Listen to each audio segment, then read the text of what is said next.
जिस धर्म में हमको सम्मान नहीं है, हमें आजादी नहीं है, हमें गुलामों की तरह रखा जाता है, उस धर्म में हमें बने रहने की। कौन सा धर्म है? आप समझ लीजिए कौन सा धर्म है। बताओ ना। नहीं, आपको नहीं पता है कौन सा धर्म है? बताने से डर रहे हो सर। अरे हिंदू धर्म है, लो आप बताओ। हिंदू धर्म भारत जोड़ने की तो ये इनके बस की बात नहीं। जिनको भारत जोड़ना है उन्होंने शुरुआत कर दी है 2014 से और अब भारत जुड़ेगा। जिस तरह पत्थर को पीस के मैदा नहीं हो सकता, मोदी और योगी को हरा दे कोई माई का लाल पैदा नहीं हो। गांधी पैदा अप्पू आ रहे हैं।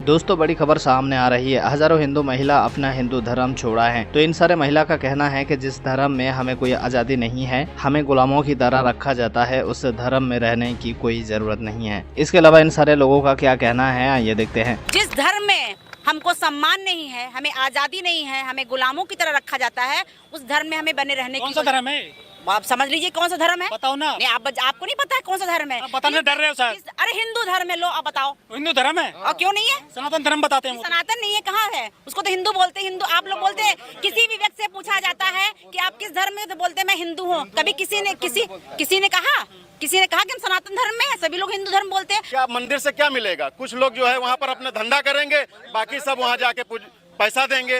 वो ऐसा एटीएम है जहाँ पर हमारा समाज जो बहुसंख्यक समाज है वो पैसा देता है, और तिजोरी वो खोलता ताला कौन है? ब्राह्मण खोलता है। तो हमारे लोग तो मूर्ख बन रहे हैं। उससे हमारे कोई रोजगार वहाँ तो मिलना नहीं है। रोजगार बनिया को मिलेगा, ब्राह्मण बैठेगा और छतरी लठ लेकर के जो है वसूली करेगा। तो ये उनका धंधा है। इसको समझ लीजिए, वो धर्म नहीं एक धंधा है, और जिसमें हमारा समाज भी पढ़ा लिखा भी बहुत अंधा है। तो जब तक वो उसकी आंखें नहीं खुलेंगी तब तक जो है परिवर्तन नहीं आएगा। कुछ लोगों की आंखें हम जैसे लोगों की खुली हैं, इसीलिए समाज में थोड़ा सा परिवर्तन हुआ है। अब हमें तो अपने बहन बेटियों को उसी तरीके से उनको जागरूक करना है कि आप डट के मुकाबला करो, ताकतवर बनो, शक्तिशाली बनो, घर से निकलो। दिक्कत यही है कि कोई हिंदू धर्म ही सबसे बड़ी जो है शोषणकारी व्यवस्था है वो, क्योंकि यहाँ पर जातिवाद है, ऊंच नीच है, छुआछूत है, जिसकी वजह से जो है हमारा चूंकि जो पुराना बुद्ध धर्म जिसको हमारे लोगों ने कुछ लोग अभी भी भूले हुए हैं, हमें घर वापसी करनी चाहिए। को दिल्ली में बड़े पैमाने पर लोग बौद्ध बने हैं, लेकिन राजेंद्र पाल गौतम जो कैबिनेट मंत्री हैं दिल्ली के, उन पे आरोप लगा कि समाज को तोड़ने का काम कर रहे हैं। नहीं, ऐसा कुछ नहीं है। हम अपने समाज को इकट्ठा कर रहे हैं, हम तोड़ रहे हैं। अरे वो उन्होंने तोड़ा है 4 वर्णों में, और जिसमें ब्राह्मण, क्षत्रिय, वैश्य और 3 लोगों को जो है सारे अधिकार दिए गए, और शूद्र आज भी अपने अधिकार के लिए तरस रहा है। तो जब तक शूद्र वर्ग, जिसमें SC, ST, OBC और कन्वर्टेड माइनॉरिटीज भी आता है, वो जिस दिन अपने मूल धर्म की ओर लौटेगा, ये देश जो है बिल्कुल एक अलग तरीके से आगे बढ़ेगा, जिसमें जिसके भी हक अधिकार हैं वो सारे मिलेंगे। और अगर जब तक वो नहीं केवल हिंदू धर्म की पूंछ पकड़े हुए है, तो शूद्र में ही रहेगा और हमेशा लात खाएगा। जिस दिन वो लात मार करके उस धर्म को छोड़ करके और बौद्ध धर्म अपनाएगा, ये देश अपने आप सही राह पर आगे बढ़ जाएगा। जबकि उनको लात पड़ती है मंदिरों में। बिल्कुल, मैं तो कहता हूँ ऐसे लोगों को जो लात पड़ती है उनका हम सपोर्ट ना करके उनको और लतियाया जाए, क्योंकि उनको समझ ही नहीं आ रही है कि हमारे महापुरुषों ने कैसा आंदोलन चलाया, कैसा लोगों को मानवतावादी पाठ पढ़ाया, लेकिन उनकी समझ में नहीं आया, क्योंकि हजारों साल की ये व्यवस्था जो बिगड़ी हुई है उसको सुधारने में समय लगेगा। हम लोग भी कभी मंदिर के लिए जाते थे, लेकिन जब हमारी भी बुद्धि जागृत हुई। जाते थे? जी हाँ, बिल्कुल जाते थे। छोड़ा मंदिर आपने? अरे हम तो मान के चलिए 10-20 साल तो हो ही गए होंगे छोड़े हुए, और वो भी हम हालांकि मंदिर जरूर जाते थे, लेकिन हमारा हमेशा ये सवाल रहता था मैं इस मूर्ति से क्या मांगूं। संविधान में सबको अधिकार है, कहीं भी जाए, कहीं भी आए, किसी धर्म को अपनाए। बिल्कुल अधिकार है। मंदिर दिक्कत क्या है? हिंदू धर्म जो है व्यवस्था ऐसी है, वर्णवादी व्यवस्था, जो हमेशा अछूतों से, शूद्रों से नफरत करती है।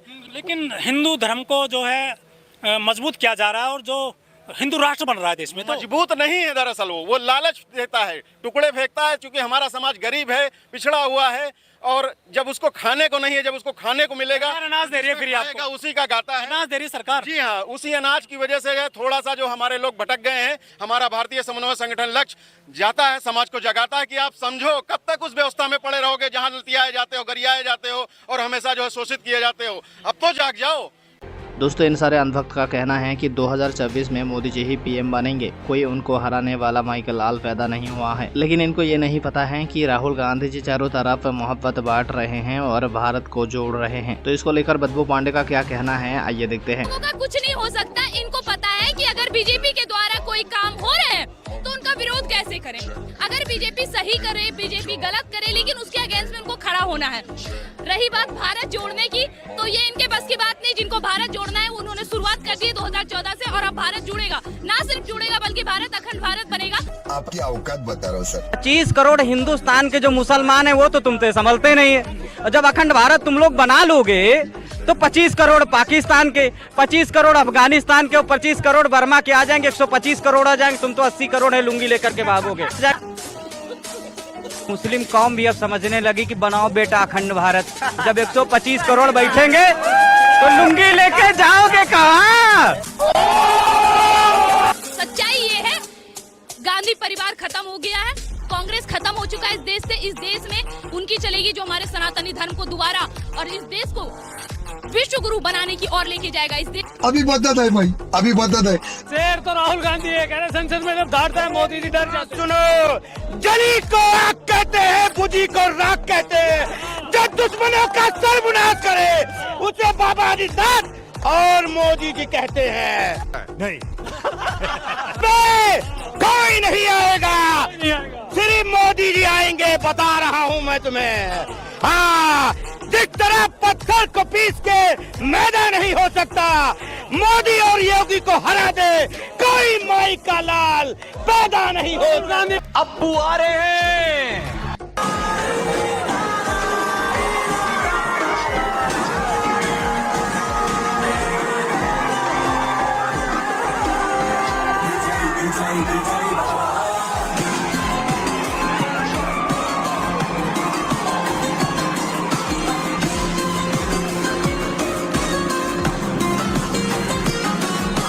दोस्तों, कांग्रेस नेता राहुल गांधी ने शनिवार को हरियाणा में ट्रैक्टर चलाते नजर आए। उन्होंने किसानों के साथ धान भी रोपा। बीते कुछ दिनों में राहुल गांधी की इस तरह की कई वीडियो तस्वीरें सामने आई हैं। कभी वो दिल्ली में मोटर मैकेनिक के साथ दिखते हैं, तो कभी ट्रक ड्राइवर से बात करते हुए दिखाई देते हैं, तो कभी कॉलेज कैंटीन में खाना खाते दिखाई देते हैं। इस बीच पीएम मोदी हरी झंडी लेकर धान के खेत में खड़े होते हुए नजर आते हैं, जिसका फोटो कांग्रेस ने ट्विटर पे शेयर किया है और लिखा है नया टास्क। मोदी जी का वायरल हो रही है इस तस्वीर पर लोगों ने अपनी प्रतिक्रिया दी है और इनका मजाक भी बना रहा है। इस तस्वीर पर आदिल अब्दुल्ला लिखते हैं, चावल को हरी झंडी दिखा रहे हैं क्या? वही एक और यूजर ने पीएम मोदी जी के एक एडिट फोटो को शेयर करते हुए लिखा, भक्तजनों आज पूरा खोदे बिना छोड़ूंगा नहीं। वही जीतू अग्रवाल लिखते हैं, मोदी जी खेत में खड़े हो, ज्यादा हरी झंडी मत दिखाओ, बाढ़ आ जाएगी, बीच में हो। वही एक और यूजर ने लिखा, इसके बाद राहुल जी खेत में धान की रोपाई शुरू किए थे क्या? खैर दोस्तों, आपको बता दूं कि मोदी जी का ऐसे तस्वीर एडिटेड है। तो दोस्तों, इन सारे मामले पर आपका क्या राय है कमेंट करके जरूर बताना और हमारे चैनल को सब्सक्राइब कर लेना।